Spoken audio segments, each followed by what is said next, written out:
تم پر مرا ہوا جانور اور بہتا لہو اور سور کا گوشت اور جس چیز پر اللہ کے سوا کسی اور کا نام پکارا جائے اور جو جانور گلا گھٹ کر مر جائے اور جو چوٹ لگ کر مر جائے اور جو گر کر مر جائے اور جو سینگ لگ کر مر جائے، یہ سب حرام ہیں،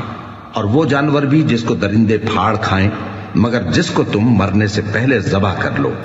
اور وہ جانور بھی جو غیر اللہ کے آستانے پر ذبح کیا جائے، اور یہ بھی کہ پاسوں سے قسمت معلوم کرو۔ یہ سب گناہ کے کام ہیں۔ آج کافر تمہارے دین سے نا امید ہو گئے ہیں تو ان سے مت ڈرو اور مجھی سے ڈرتے رہو۔ آج میں نے تمہارے لیے تمہارا دین کامل کر دیا ہے اور اپنی نعمتیں تم پر پوری کر دی اور تمہارے لیے اسلام کو بطور دین پسند کر لیا۔ ہاں، جو شخص بھوک میں ناچار ہو جائے